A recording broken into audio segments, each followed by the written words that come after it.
I can't handle it. It's pissing me off. Like, what is happening?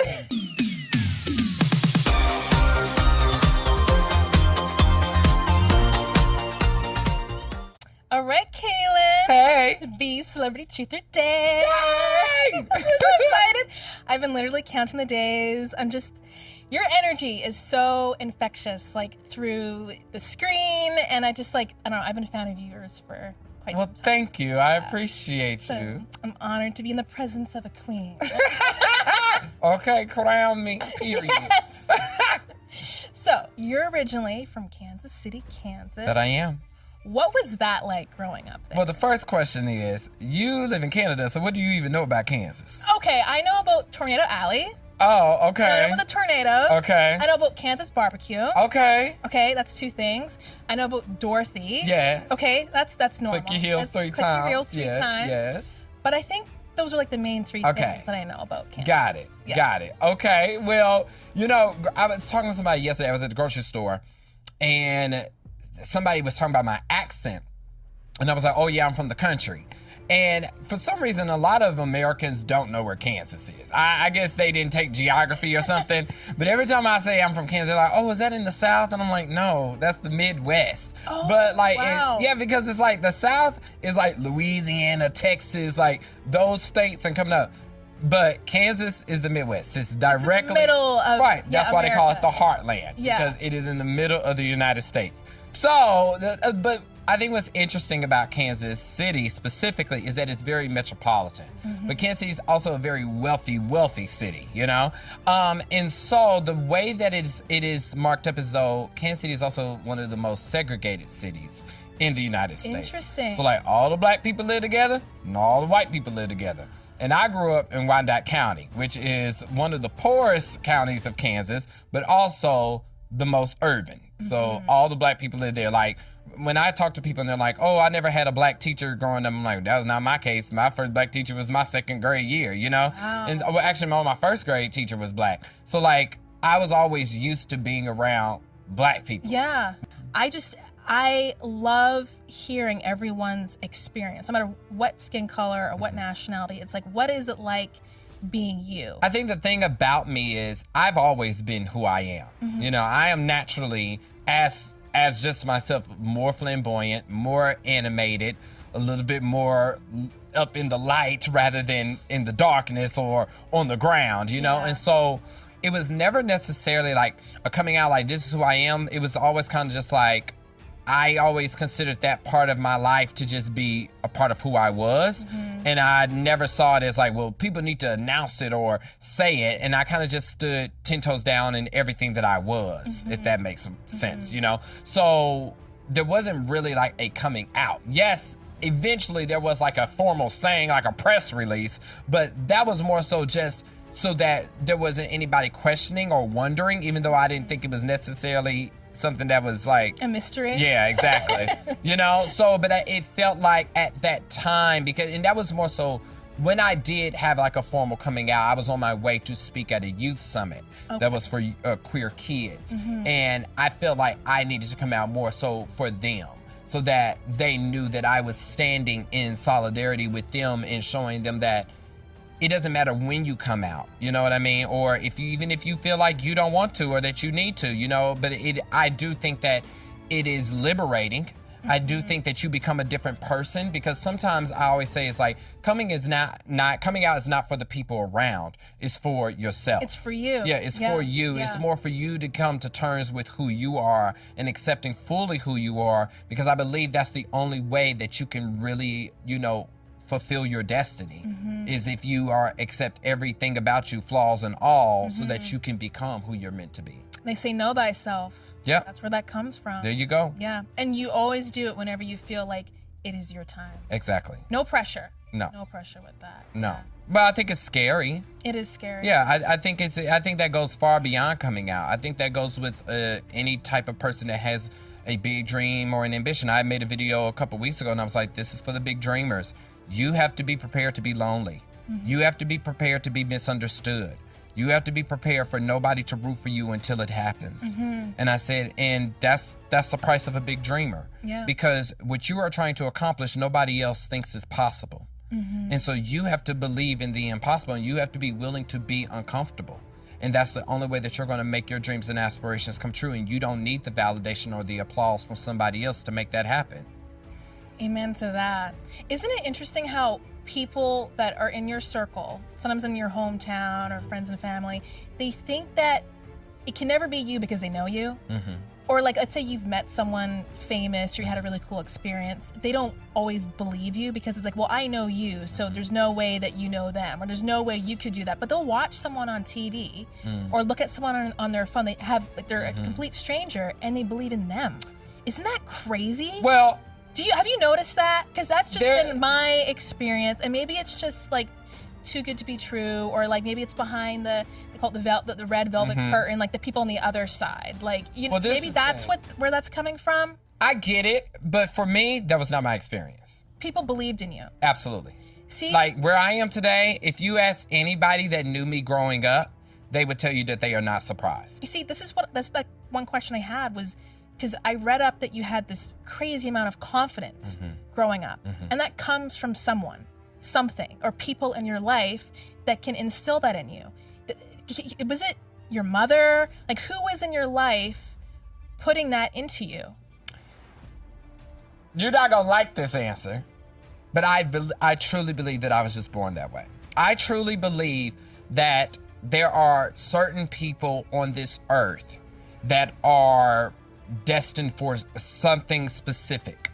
And I believe that God, or whoever you believe is your higher being, will give you everything that you need. Right. And I think the people that are truly meant to accomplish those things just move in those purpose. Like, I wrote about this a little bit. I went to see Cowboy Carter, and I wrote a review of the show. And I was watching Beyonce, and then I started to think of other people. I started to think of like an Ellen DeGeneres, or Oprah Winfrey, or Rosie O'Donnell, or Michael Jordan, or all these people that have done incredible things. And I said, there is no clocking in or clocking out when it comes to their purpose. They eat and breathe it. They wake up in the morning and they say, this is who I'm meant to be, and everything that they do is aligned to that journey. That is how I have always moved. Even as a kid, like, there is so much now in my life that when I look back, I'm like, that was necessary for who I am today. And sometimes I get emotional. Like, even last night I was just like, the things you have done are not normal things. You know what I mean? And I think you talked about like this confidence. And I think sometimes people get the confidence confused as like being conceited or being cocky, you know what I mean? But I don't think that I'm better than anyone. I think everybody on this earth has the same potential. You know what I mean? And I think it's more so, it's like we live in a society where people thrive off people not knowing their worth. People benefit from people thinking small about themselves. Yeah. And as somebody that already didn't check the boxes for what I was supposed to be able to be accepted into this society, I knew that the only thing that I had was my confidence. Wow. I knew that was I think that's where the term fake it till you make it comes from. That confidence literally blew down doors for you. Exactly. That's so interesting, because I'm thinking about how my story, in parallel to yours, is like I dealt with things so differently. And I think maybe it was just like my upbringing or some of my experiences. But I just remember when I was a child, I was always like a bit of a comedian. And then something happened where, I know my parents split up and there were some issues, and we went through some really dark times. And I became incredibly introverted to the point where I had such social anxiety that I couldn't even speak with like my friends. It got so bad. Like, you know how some kids were like, okay, they couldn't speak to adults, but they were still cool with their friends. Like, I was so afraid of not being accepted. My brain was like, okay, if you don't say anything and you don't speak, no one will hurt you, right? So that I had to do a lot of work to try and undo all that, because I was like, there's something going on here. Like, I'm locked in my own head and I don't like it here, right? So that's why I got into acting, and I was like, you know what? If I can play a different character, this character, she speaks and she's what I wish I could be. Right? So in that challenging that, which it's interesting because there's something called exposure therapy. I didn't know that I was doing that, but when I was like 15, 16, going to these audition rooms and I was like scared out of my mind, performing in front of people, that was training my brain that I can do something, and there was a reward at the end. If I did good at it and I got the job, my God, I get to be in a movie. I get to book a commercial, and I get to push myself and train my brain to be comfortable that way. But the journey of being on the opposite side, it's comfortable. When people love you and you walk into a room and you're an energy shifter and all your friends are like, Kalen, and you're like, they're fanboying, fangirling over you, you still have to take time for yourself. I mean, even with that, for me, at the end of the day, I've always, like, the fame of it all, I don't care about. I don't care about the celebrity of it all. I don't care about the fame of it all. I don't care about the likes or the followers. It is always for me just being, this is my job. This is the job that I chose. And that's even how my mother explains it to people. Like when people ask her like, oh, you must think Kalen is like doing amazing. And she's like, yes, but also this is his job. Yeah. This is the job that he chose, you know what I mean? So there's a lot of me that doesn't get caught up in all that, because if it was about fame, I think, one, I'd probably still be doing food reaction videos, because that's what, you know, was always viral. That's something that I knew was always going to do great, you know? Yeah, it was always going to hit. Right, but the goal was never to be popular or to be famous. The goal was to create a legacy. A goal was to say that I did everything that I wanted to do, and when I leave this earth, I don't think of what I could have or should have or would have done. And because that was, I don't think it's until now that I, you know, I just got my master's in journalism from NYU, and like moving back to LA and leaving New York after doing Broadway and being like, well, you know what? I realized that I've checked off all the boxes of the dreams of baby Kalen. And now the goal and focus is on, what does adult Kalen want? And what does that look like? And who is that person? And now as somebody that used to love to do 50 million things at once, now I'm like, I just want one good job. I'm like, give me one good thing to do, and that is fine with me. I have accomplished everything that I could want. Stability, please. You know, so I'm like, I just want to wake up, go to work, come home. Consistency, please. That's all I want. Yes, you know what I mean? Yes. But even because, you know, we talking about like even like riches and fame. Like my goal was also not to be like a multi-millionaire. Like I don't need a big old mansion. You know, I'm fine with just enough space for me and the dogs, you know? So it's like, I think also when you want to be in this industry, you want to do this, and you're talking about entertaining, yes, because you also got to realize is that when you start to work in this industry, you become more of a commodity now. You know, you're a brand. You're not necessarily a person, you know? So you talk about trying to figure out, well, what does that entertainment look like as an adult? I think what I have experienced is that most people are more interested in the experience of me rather than who I am as a person, you know? And I also think they expect me to be like I am in a video all day long, every single day. Do you get that when you meet people? Or is that, okay, so they're expecting the online food reaction Kalen. Yeah. High energy, funny, on all the time. Yeah. Interesting. And you're not gonna get that out in the world. That's not a real person. No one can be that way 100% of the time. You can be like that sometimes. Yes. If it's at a party in the mood. But not even that, because I'm not a night person and I don't like parties. Oh, so you're a granny like me. Yeah. We're in bed be early. Home. Yeah, I'm in bed at 9 p.m. Yeah. You know, so I make it very public. I'm like, I'm not a friendly person after 9 p.m. I'm like, so if you looking for me to be all up in the air and happy, you're not gonna get that from me. Okay, I don't know if this is just a me thing or with like my hubby, but when it gets to be too late, I start getting like noise sensitive. Like I have to turn down the TV, the lights, like all that. I just like, I think I start powering down. That's me. I start to shut down. You know? But I think that's how I'm able to do what I'm doing, because I think because my content is so rooted in lightness that I need to be up when the light is out. You know what I mean? So I'm up every day at 6 a.m. Okay, you're an early riser. Yeah, I'm up every day at 6, and that's because I have from 6 to 9 to do like all the stuff that I want to do, like the errands and the chores. Then 9, start work all day long, you know, sometimes 6, sometimes 7, and then that way the evenings are just for me to sit at home, cook dinner, watch TV. Recharge, reset. Yes, it's not spent on me trying to like go out. Now I got an event to go to, and even when I'm saying yes to like stuff and events, I try to like certain days. Like, if anything comes in on this day, like a Sunday, I'm not going anywhere on Sundays. Sundays is my day of rest. Yes. You have to have at least one day of rest. Yes. It's there So for I'm a like, reason. don't ask me to go or do anything on a Sunday. I'm at home doing nothing. Yeah. Resetting. Now, you talked about this legacy. But if we just did a quick little exercise, if you could think, let's say you're 80, 85, you got your dogs next to you and you're sitting in a nice, comfortable chair and you're reflecting on your life. Yeah. Everything that you've gone through, all your journeys, what do you want your legacy to be then? I would say that for me, I think I would love to bring integrity back to media.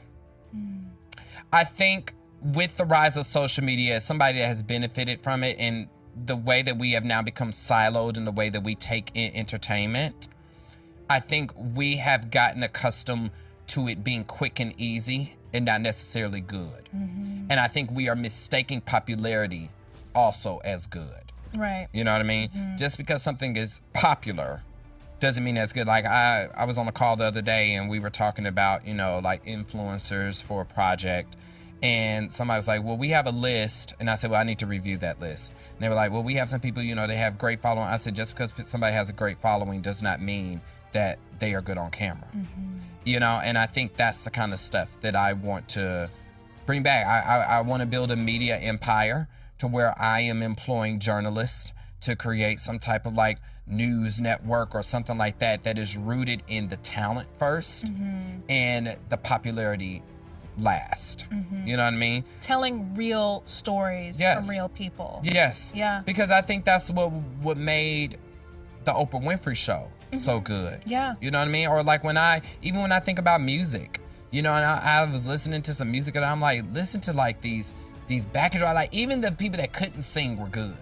You know what I mean? Like Britney's not the most amazing vocalist, but you listen to a Britney Spears song, you like, this is a hit. Yeah, you feel the energy. Exactly. You know what I mean? Like it's like, but now it feels like as long as you get a lot of views or if it's popular, then you're like, oh great, this is it. And it's like, no. Like this isn't good. Social media has created that with the numbers game. Yeah. They were always looking at record sales, but it was different. Yeah. They didn't have to just look at your TikTok or your Instagram to make a decision. They looked at like, let me just listen to your record. Exactly. Is it good? Can you dance? Can you sing? I mean, I struggle with that even with content creation. It's like there's so much stuff that I'm like, well, this would be a better conversation and this would have a little bit more depth or would go a little bit further, but it's not going to perform well because people don't care about that. They just want to be entertained, And so I think it's hard to find that balance between the two, to where how are you doing something that is meaningful, that is changing people, that is inspiring them, but also making it entertaining. Yeah. Especially when you're fighting against an algorithm that is always changing. That's why I always say, I'm so anti-TikTok, because it's like, you never know what's going to perform well. Yeah. It's like, it may do great over here on Instagram. You post on here and only 10 people saw it. And it's like, what do you want me to do? Yes. I'm like, I'm just doing what I know how to do. Like playing this game is not, it's not ideal. It's like cat and mouse. You're chasing this invisible thing. Yeah. Rosie O'Donnell talked about it I had a podcast with Ricky Lake, and Rosie was on, and she talked about how her daughter struggles with it. Rosie talked about growing up and being able to do comedy in a comedy cellar, and there was no phones, there was nobody to post about what they thought of your set. It's so terrible. It's like, I feel like we were able to operate a little bit better when we weren't making decisions already trying to guess what somebody's opinion was going to be. That's it right there. But it was better when everybody's opinion lived in their own house with their own group of people and wasn't broadcast to the world and influencing how we made decisions before we even gave anything a chance. You could just work on you, Yep. master you, Yep. and the people will eventually come. Right. And by the time anybody saw you, you were already crafted. Yes. You were already put together. You had already made the mistakes. You had a chance. Yeah, but now everybody is forced to make mistakes in front of the whole entire world. And we've also gotten to a place of being so unforgiving or giving any grace to people to mess up, to make a mistake. That's right. And it's like, in what world are we punishing people from being human beings? And why are we allowing someone's mistakes to then dictate our entire view of who they are As and an how they entire operate? human. Yeah. Exactly. Yeah. I feel like we have completely removed this idea that nuance exists and can have some effect on how somebody moves and how somebody operates in the world, and even how we take in information. You know, so it's like, yes, I may work on social media, but I don't live on social media. Like, I'm very much a person that's post and go. You know what I mean? Like, I'm watching the regular news and I'm watching TV shows and stuff like that. Like, my world actually exists outside of my phone. And most people don't operate in that space either. Yeah, that's so crazy. It's so wild when you see someone rise to the top and then someone finds something from 8 years ago, 9 years ago that they said. And I understand that people do need to be held accountable for Absolutely. things, especially if they've not, fixed it or addressed it. But to make up your mind about that person, I mean, obviously it depends on what it is. I don't think we have enough compassion for each other as humans anymore. And I think because social media is just so one-sided, you just get a perception of this person. And you can see the most perfect person, and they're not like that at all in real life, to their kids, to their animals, to the people in their world. It is... Well, I think maybe that's also because it's like, for instance, like, I know who I am today. It's like, there have been probably, at this point, like 20 different versions of me. I have changed, even from like, for instance, getting back to LA, and like, I was driving over here. I used to live right down the street from here. Yeah. And I was driving in, I saw the old building, and I was like, Jesus, I was a whole different person when I lived here. What did you feel? Like, there's memories that came up? A little bit of that, but it's like you just think back, and it's like, you don't even realize how many different versions of yourself. And you're talking about like 8 years ago. Yes, hold people accountable, but also realize is that somebody 8 years ago was so different than who they are today. All of us were so different 8 years ago. I mean, like, I think about this. Like, I remember back in like 2019, I had done this video with Mariah Carey. And then immediately after a day, I found some tweets that I made about Mariah Carey like years ago. Like, I was probably 18. Yeah. And when I read them, I was like, dang, that is crazy. Why would I say that? Yeah. But it's like, it's because at that time, I was a kid. I was in high school trying to just get out. Like, that was like when I was probably like still figuring out who I wasn't really out, to the world, and was still having to like assimilate while living in Kansas and then transitioning to college. Like, and I'm tweeting to like, at that time, like, 200 people. Like, I'm not tweeting to nobody. Like, this is like to my friends or people that see it. Like, I'm not thinking that years later people are gonna see exactly, and it's going to actually have weight to it. Like, I'm just joking the way that you would probably be joking to your friend, but not actually meaning anything behind it. And you didn't think you were gonna meet Mariah Carey. Exactly. And I'm a lamb. I know every album. I've been to every Christmas show. Like, I love Mariah. But I also give myself grace for like adolescence, to be like, when you young and stuff, like, you're not making decisions. You're not thinking, oh, well, I better not tweet that because they gonna see this later on. You know what I mean? Like, it's just like, you're just being who you are in that moment, And now years later, I'm like, yeah, that was crazy to say that. You know what I mean? But I think that's where you learn. That's something that you learn to be like, well, yeah, your words matter. So like now I may think something, but that don't mean I'm gonna go tweet it. I'll be like, no, don't tweet that because this is how it's gonna come out. You know what I mean? Yeah. So that's growth. That's just life. That's growth. That's life. And I think I've heard people talk about this with like going through teenagehood. Now I had a phone at the time, but I had to actually go on my laptop to type anything. It wasn't like, oh, I have a thought. Let me just quickly write this out. Right. It's just changed so much. Well, it's funny, going back to like me talking about this being a job. People, especially in the content creation world, like the people that are most famous and have the most success are the people that share their entire worlds with the world, that their entire lives. They drama, they business, what's going on. You don't know shit diddly squat about me. And I like it that way. I like it that way. Yeah. My life is my life. It is not meant for the world's consumption. What I'm going through with who or whatever is between me and them, not the world. And I don't believe in having to open up my entire life for that. I think that's why people if something does happen, or like, for instance, like, for like, people love to bring up like me working at Ellen, you know, or like they love to talk about like, well, how was Ellen really? Or like, what was she really like, and stuff like that. Or they'll be like, well, where's your boss, Ellen? As if it's almost like it's a gotcha to be like, oh, well, you think you are being bad when you worked for Ellen. I'm like, that ain't got nothing to do with me. Nothing to do with you. Like, when people are like, well, where's Ellen? I'd be like, where's your former employer? I don't know. What, like, you think I'm our keeper? Yeah. Like, it's a job. I went to my job, did my job, and I went home. Yeah, you weren't telling Ellen, exactly. You were just like, doing your job. Right, I'm like, she's not my cousin, you know? So it's like, but it's like people gravitate, like they just are waiting for you to trip, to mess up, to fall, or they want to hold something against you, you know what I mean? And I'm just like, why do you care so much? Like, I used to get in trouble as a kid for being nonchalant, which I think is another reason why I was able to thrive, because it was very hard to get under my skin, because I'm very #unbothered all the time. So a lot of times when I see people have these like preconceived notions, or they make up this stuff in their mind, then I'm just like, what was the purpose of that? You know, like, what are you trying to accomplish? You're expending too much energy right now. Exactly. Like, go do something productive. Yeah. And get off of my page. Yeah. You know what I mean? Like, I don't give a damn. I'll block you. You know?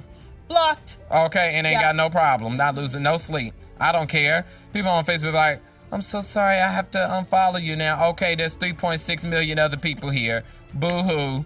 You're like, goodbye. Okay, right. Next. Deuces. Yeah. And that's what it is. It's like, if you don't like it, just keep it moving. Right. That's what social media is. You just keep on that's browsing. What I'm saying. Everything is so based on somebody else's opinion. Yeah. Everything we do. Imagine how freeing it would be to just wake up and be who you want it to be. And this is so new to us too, in our like human evolution for our brains. It's crazy. The state of the world is on my nerves. I can't handle it. It's pissing me off. Like, what is happening? It's crazy out there. But you know what? We're going to do something even crazier. Yeah. We're going to do a portrait challenge, Kalen. Okay. Gonna just talk you off the Thank you, edge. because I was getting there. I was like, whoa. I'm seeing your eyeballs get like, red. Right, I'm like, the weight of the world is really weighing on me right now. Okay. That was, you know what?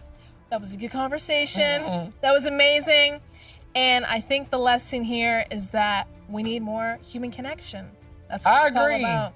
Face-to-face, more conversations, and more empathy. Yes, and take away all that other pressure stuff. Get rid of the drama. Get rid of the noise. Just show up as noise. a human being, unapologetically, as you are, where you are in your life. Yes. Even when I know, Lord, we get so deep. I even say this when people are dating people, you know, and they talk about like their ex and something like that. Like, I don't think of anything that has happened in my life as a burden, or that it happened to me because, I was in a dark place. No, it happened because it was necessary for my overall journey. There was a lesson I was supposed to learn. Yes. And if I didn't learn it then, I was going to learn it at some point later on down the line. Learning it if you don't learn it. If you don't get it. So that's why you keep experiencing the same stuff, because you aren't learning in the moment. So you keep making the same mistakes, keep choosing the same type of man, ending up in the same situation over and over again. You know what I mean? Like, this is my last thing. We can get to the drawing, okay? I tell people all the time, for me, because people were shocked that I was moving back to LA. Really? Yes, because I hated LA the first time. Because you said, I'm never coming back to this place. I'm never coming back. I said, I'm never coming back. I'm moving to New York. New York's where I want to be. I'm staying in New York. While I was in New York, I started to get like these feelings. Like, I would drive somewhere, maybe a song was on, and I'd be listening to the song, and I'd be like, oh, that reminds me of this time when I was driving down the 101. Oh. You know, or like I would listen to something and I would feel what it was like being in LA.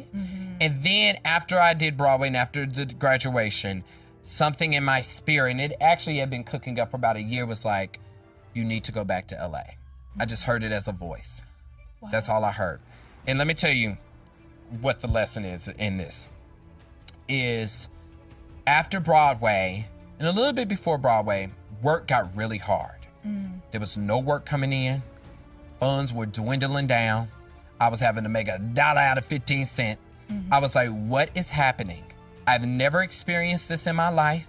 There's no reason why it should be like this. Everything. I mean, I was firing agents because I think I went through 2 different teams because they'd be like, well, there's no work right now. And we're just saying we can do it. And I'm like, all these other people I know are working. How am I not? Like all this stuff that I've done, this resume I've created, you're telling me there's no work in all these spaces that I've created lanes for myself, right? Then I made the decision to move. I was like, something's telling me I gotta go back to LA. I knew I wanted my talk show. I said, I have to go back to LA. I feel it. The moment that I had got to like the last month of the lease in New York, started to move, all of a sudden, work started pouring in. Then when I got here, I got an offer to do a show. What? And then all this stuff just started to just come back naturally. It's like okay, I'm not trying to be like a hippie or anything, but it's kind of like an energy flow. Yeah. When you're in New York, it was completely blocked, shut down, nothing. It's almost like the dam with the water on the other side. It was like nothing's flowing, no money's flowing, no opportunity, nothing. And then you make the decision to come to LA and just like that. But that's what happens when you listen. Because the thing is, and this is why I say this is why it needed to dry up. Because if that wouldn't have happened, I would have had no inclination of moving.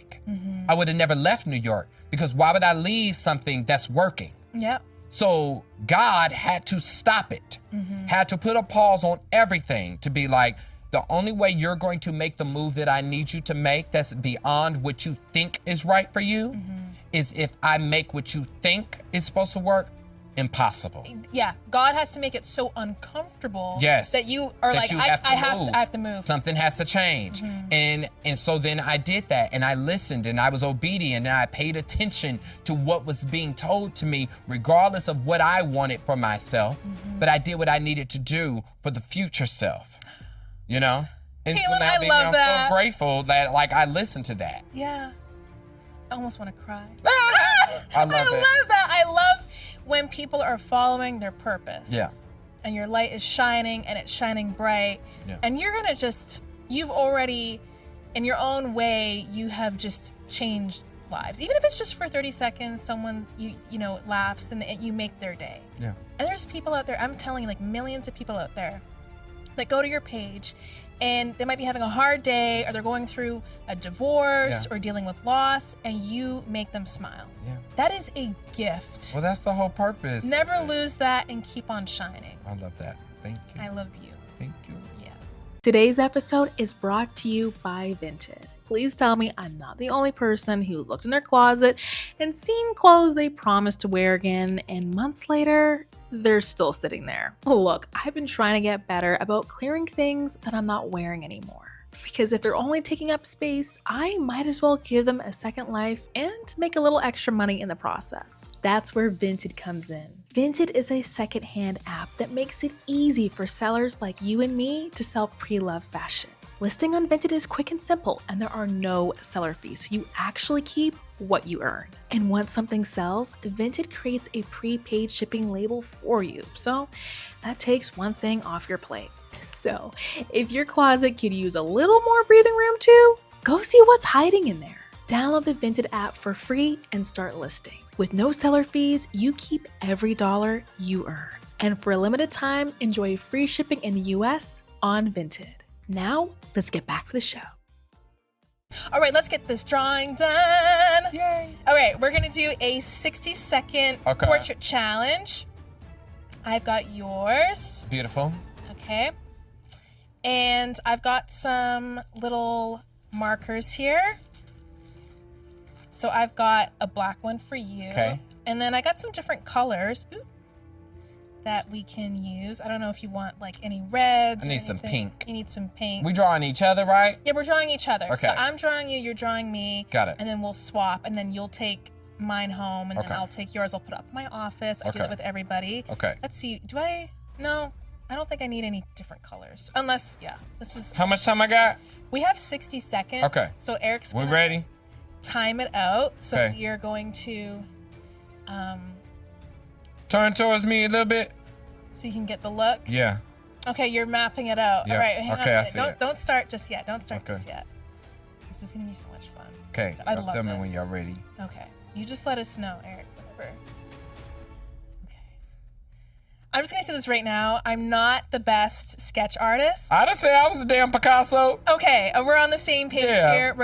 That bar is gonna be low. Okay. Okay, but Okay. you mean a lot to me. I'm just gonna say this right now. Uh-huh. You're very handsome. Thank you. Okay, I'm gonna do my best. Hey. In 60 seconds. I'm here for the cause. We're gonna try. Okay, ready?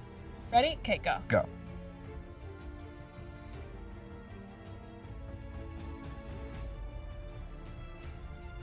Oh my goodness. Okay. You got great eyebrows. Oh, thank you. They weren't always so great. I naturally have a bit of a unibrow. Thanks, Dad. And I went through this phase where I overplucked my eyebrows. Uh-huh. That was like the early mid 2000s type of problem. Some people could go and do it, like Christina Aguilera looks beautiful, but I don't have the face for it. And I would literally take a shaver and just go like Really? one of those like disposable shavers and just go straight in the middle. And you know, I'm talking too much. I need to actually quickly. This doesn't look anything like you. What am I doing? Hell, yours ain't gonna look like you either. Oh my gosh. Don't worry. This look like any old mask. Oh my goodness. Now I'm just seeing it right now. Okay, you got a little. Trying to get your baby hairs in here. Oh my gosh. Now the hair gonna look crazy. How we doing on time? Okay. Oh my goodness, this isn't That's crazy. like you. I'm like, This isn't the same person. Hold on. Oh, we got a headband. Let me put the headband in. Oh my gosh. Put the headband in. Okay. And then we got a little hair. Wait, I gotta get your ears. Oh my, you're not. Okay. All right, and oh, I have time. Oops, I'm getting marker everywhere. That's not good. Okay. My hands are so sweaty, I can't get it open. Okay. All right. What are we doing for time? Where we're at? I think we at time. I think we're at time. I think Eric's being extra Now, for some generous. reason, your eyes is closed on this, just so you know. I don't know why. It's closed? Okay. Yeah, I forgot to put an eyeball. Oh, okay. Don't worry, I added it. I added your eyeballs. All right, good. I got eyeballs. Yeah, they kind of look kind of crazy, but hey, hey, there you is. Okay, that's cute. Okay. I think we're done. I think we're. Wait, I gotta add your eyeshadow. Hold on. Okay, you're gonna do a little bit. Yeah, I gotta get the eyeshadow. Okay. Yeah. Mm-hmm. Yeah. Okay, there we go. Little pink. Wait, hang on. Let me just add some nostrils. I'd probably use that. Ooh, that Oh helps. yeah, I didn't give you no That nostrils. helps. Don't be upset though. Okay. You ready? I'm ready. Okay, wait. Hang on a minute. I gotta work up some courage. All right, who wants to go first? I'll show you mine. Okay, you're gonna show. You ready? All right. Yeah. 3, 2. I give you 1. a princess. Wow. Yeah. Wow. Can you just raise that up a little higher for the camera? Identical. Look at you. That actually looks like some abstract art. I can see it. Like something off of PBS Kids. No. Very Between the Lions. Like Cyber Chase Arthur. I'm not seeing that. I'm seeing some type of like very abstract, maybe tribal, something. Crazy. I think it's the length. You know, you said it was a mask. Now you know good and well, this look like when you watching a kids show and they do the little commercial break and they had the damn preschoolers up there and they be like, can you draw your sister? And this the kind of they be drawing. It doesn't look like that. I'm seeing like some it's the pink. I'm not lying here. I'm telling you, it looks like some type of, you know, abstract art. I see it. Well, I love that for I you. see that. Here, I'm going to sign it just in case. Sign it, autograph it. Yeah, that way, if you want to sell it. I'm never going to sell it. That's going to stay in my possession on my office. See, I signed it. Kalen Allen right there. All right, I'm going to Yeah, let me see. This doesn't look like you. Let me see it.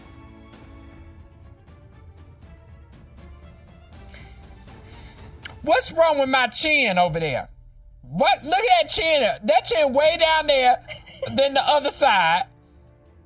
That's what you think of me? No, I don't. That's what you think of me? You think my chin? Do I got a lump? No. Do I need to right. You know what it was? I think the microphone got in the way. Okay. But I think the main thing is that you look kind of Italian. Like, you don't look like you. Yeah, that box head is crazy.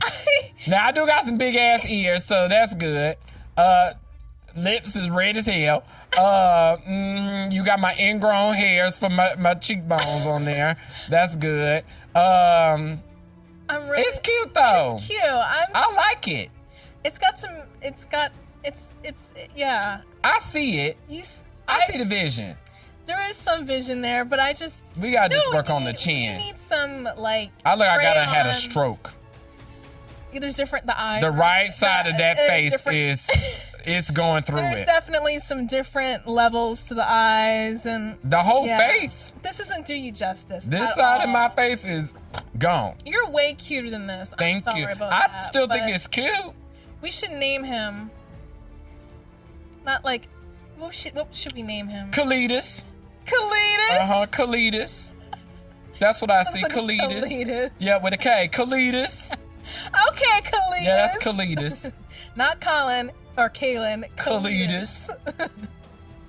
Okay, well, I've autographed it, so you can either burn it, do a seance, or... I'm not gonna burn it.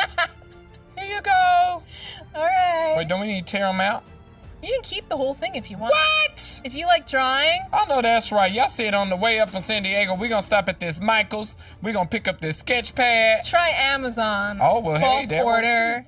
Yeah. I know. I was trying to figure out what this was a picture of on the front, because it looked kind of like the Country Club Plaza in Kansas City. Is that what that looks like? A little bit, but I don't think that's what it is. It's whatever it is, it's very pretty. It is pretty. Well, one last time, everybody. Bernadette over here. There she is, baby. She is. There she is. I actually do like it. You know what? I will say this. I think people that can draw, I think they have the greatest talent ever created. It really is a special gift. I think if people that are able to look at something and literally draw it, otherworldly. But you know what? I feel that way about people who can really sing. Really? I don't think so. No, but I that's because sing. you can sing. That's why you're like that. Yeah, but you can teach somebody how to sing.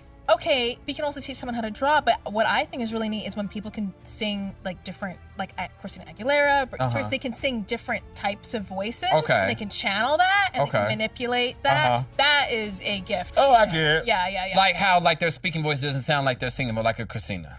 Like how she manipulates. No, I meant like they can go through all the different greats and sing just like that. Oh, gotcha. Okay. I've seen that. Like an impersonator. Yeah. And they can do like a whole range of different. Like how Ariana Grande can do like a Celine Dion impression or something like that. Something like that. Yeah. I love that. I think that's love that. That's super talent right there. Before we continue our game, this is for the adults who already use nicotine. If your current routine could use a little less mess, Nic Nac offers a discreet option. Look, smoking can leave you standing outside like you've been kicked out of your own party. Vapes need chargers, gadgets, and a whole TSA negotiation. Nic Nacs are fully dissolvable nicotine lozenges made for adults who already use nicotine. There's no smoke, no pouch, and nothing to throw away. They are made with real essential oils and come in 3 and 6 milligram strengths and are easy to use discreetly, whether you're traveling, working, or watching Celebrity Truth or Dare. Go to nicnac.com/dare and use code DARE for 20% off. Or use a store locator to find Nic Nacs near you. Nic Nacs, all the flavor, all the freedom, none of the circus. Warning, this product contains nicotine. Nicotine is an addictive chemical. Now, let's get back to the show. Okay, so we're gonna play a game of truth or dare. Okay. You ready? You ready? I'm ready. Okay, cool. So, Kalen. Yes. Truth or dare? Dare. Dare! Okay. We're gonna start off strong. Okay. So, I'm going to dare us to answer some questions. Oh, okay. And if we decide to skip a question, we have to do some sour candy. Okay. All right. Let's see. Yep. Okay. So we have our little bowl here. Okay. Of sours. What's the dumbest reason you've ever ghosted someone? Do you have a story for that? Or is it going to be a candy? That one's hard.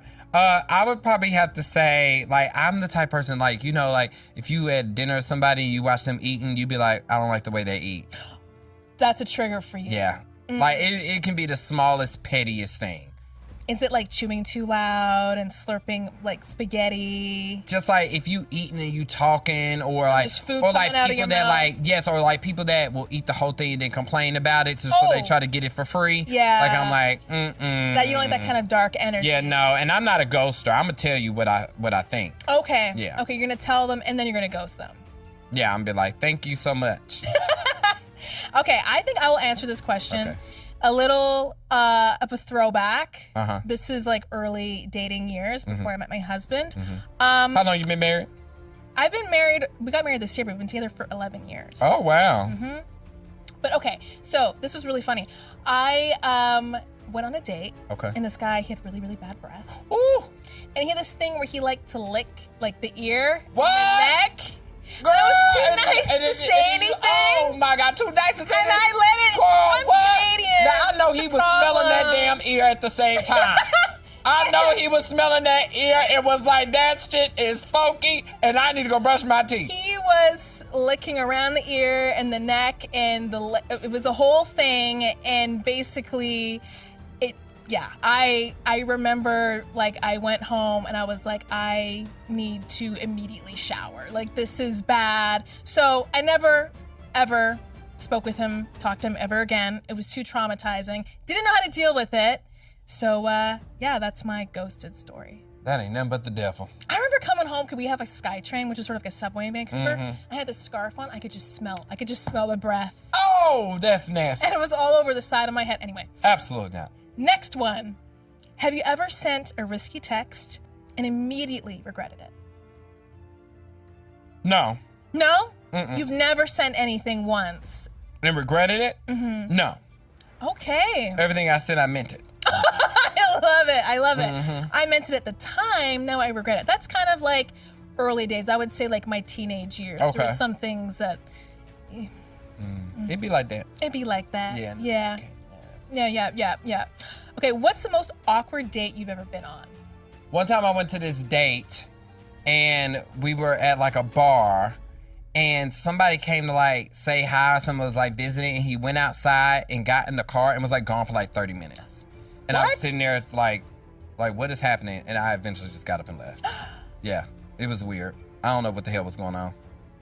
Did Did you guys talk after? Do Yeah, you know he what messaged happened? me after and was just like, oh, sorry, I hadn't seen him in a long time. We got to catching up and my mind just lost her. I was like, what? That's weird. I know, it didn't have the nerve to be mad at me and was treating me different like I did something wrong. What? That's so confusing. Girl, That's men are weird. ghetto. Ugh. Wouldn't recommend. Have you? So when you get a good one, this is why I've been with the same one for 11 years. Because I know when you get a good one, you never let Keep them 'em. go. You Okay, keep it. Yeah. purr.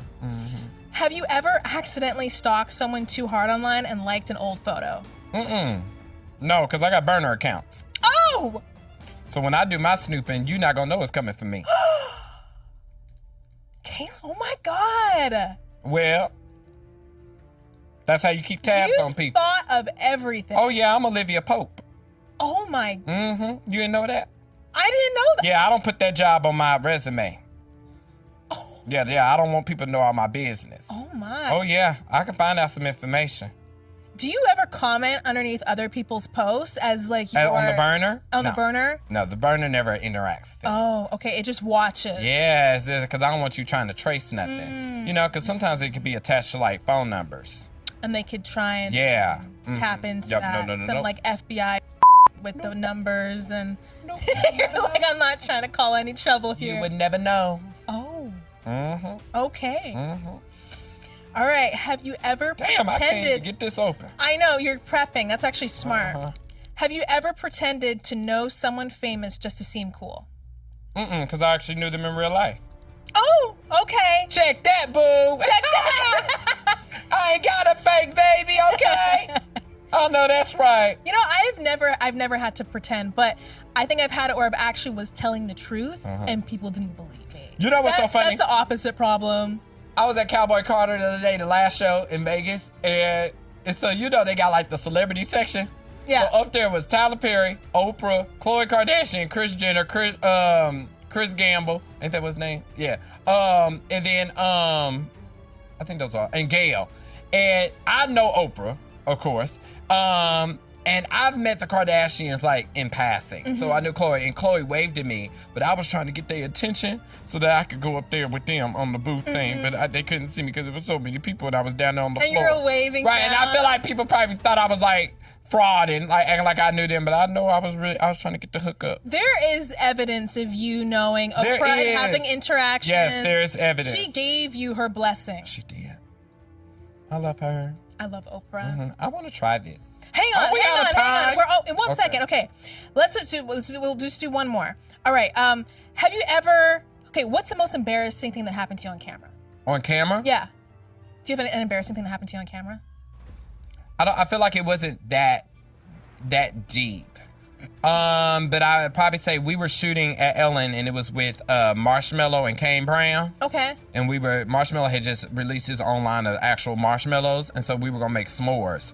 And so we had this hot plate, and the hot plate kept cutting off during the shoot. Like we're filming it. And so I had to keep like improvising, but it was like they kept laughing, and Marshmello wear like a hat. Yeah. So, like he was trying not to laugh because then you would hear his voice. Yeah. So it was just a hot mess.com. It was embarrassing, but also great for TV. For TV, yeah. Having to work underneath that pressure. Okay, I do have a little embarrassing thing. All right, I was on Riverdale. It was a musical episode, and I tripped over another actor's foot, like their shoe, because we were doing this like circular dance. And then we shot this over the course of like 17 hours. It was a whole thing. And he put his foot further out, because it just happens, and I tripped. And they had shot it from like multiple angles, and those are the same angle multiple times. And they went with that, me tripping. They kept it in there. They kept it in there. But you know what? I actually loved it because I became a meme. Momentarily was in the fandom. And it was, I owned it. I love owned that. it because you know what? It was like, it's all about making the audience laugh. Right. So yeah, you just have to own these things when they happen, and it's all about the experience. I always think that the best times in lives are the unexpected things. Yes. That's what's the most fun. And you have to own it, and you just work it. Yeah. I live in the chaos. We didn't have any candies. You know what? I was gonna try one. We're gonna try one anyway. It says on here that it is dangerous. Yes, it says hazardously. Yes, I know how to talk. Sour candy. Read the disclaimer. Why can't I get this open? No choking. Choking is possible. Okay, let me see. You're right. This is really hard to open. Okay, I got it.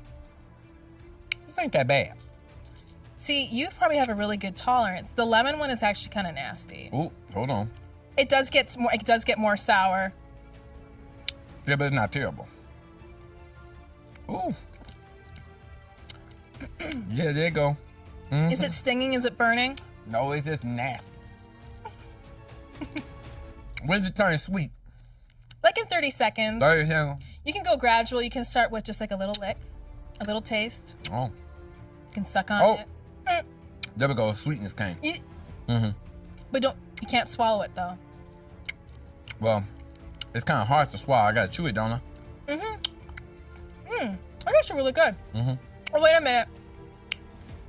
Oh, something hit you. Mine's sweet now. You're not sound no more. I'm chewing on it. Wow. I'm already eating it. Okay. We're almost out of time. Let's do a truth question. Okay. Actually, I know I'm not supposed to be the one to tell you that, but we're almost out of time. Okay. Okay. Did Ellen ever give you advice that stuck with you? Something that you can still hear in your head today? Yes. I think this goes back into the confidence of it all. My second appearance on the show, she came up to me and we were on the set, like, so people could hear. She came to, I think it was during rehearsal, I was guest DJ. She came up to me and she said, anything you want to do, just tell us and we'll do it. And I think that let me know that anything I wanted to do was possible. She gave you full creative freedom in that moment. And the stuff we did there, remarkable. Yeah. Like we shot an episode of my digital series in Australia. Oh yeah, I remember seeing that. Yeah, like that was the kind of stuff that I was doing there. Like, wouldn't trade it for the world. That's huge. And you did, what was it, like 3 or 4 years? I was there from season 16 to the end, which I think 19 was the last season. Yeah. That's incredible. I love your story with like how you got all that and how that all happened. I love that. Yeah. So I wish that we had more time because I had all these questions and with the Well, I guess we gotta do a part 2. We have to do a part 2. We'll be back, y'all. Oh yeah, you're coming Maybe back. in San Diego. No. Oh. We're here for you. Okay. I'm gonna do the 3-hour drive no matter what. Okay. Hey, vroom, vroom. And Ain't they supposed to be building a train? I heard about that. Mhm. They should get on that. If They it had a should. speed train, I would love that. Yeah. But I have something really special for you. Ooh. I've got a friendship bracelet, Ooh. and I'm welcome. Is it rainbow because I'm gay? This is rainbow. I picked this one out for you. Because I'm gay. You picked the rainbow Well, one. I thought Yeah. that it would mean Yeah, something. that's what straight I people thought always it- do. Straight Hey, people, if they you be like, don't- you hang on a gay? minute. Here's a rainbow. Hang on a minute. Do I like the damn Skittle? Hang on a minute. If you don't like the rainbow, I've got one that looks just like mine. I want the one like yours. Okay. It's all about you. So this Thank is, you. I'm welcoming you into B's Friendship Club. Thank you so much. Yeah. You know how with straight people, that's why I don't like straight people to try to hook me up either. They be like, oh, I got a friend for you. And then you go look at friend and it's a carbon copy of me. I be like, you think because I'm gay, you just found the first gay person and was like, oh, you should date. Straight people love that Honestly, shit. They love to do that. I could not imagine dating someone who looked just like me. That would be too much for my But brain. I can't even handle me. They just looking like them. They act like me. It be like a spit image. Straight people do not give a damn. They be like, you gay? Oh, well, they gay too. Oh my well, y'all should be gay together. That's literally what straight people do. Just like, I know you said, ooh, rainbow. Kalen, gay. Oh There you my go. gosh, Yep. it was coming okay. from a good place, It's I okay. promise. It's okay. I brought That's like me. backups. That's like me learning backups. that you Canadian. Be like, oh, let me go to Rouse and get her some maple syrup. Oh, I wouldn't mind that. I love maple syrup. Hook me up. That is funny to me. Thank you so much, Thank Kalen. you. I had a good time. Yeah. I love it. That's it for this episode of Celebrity Truth or Dare. Thank you so much for watching. Now, don't forget to like, subscribe, and hit the bell so you never have to miss another moment. We got more iconic celebrities coming your way. See you next time. Is it stinging? Is it burning? No, it's just nasty.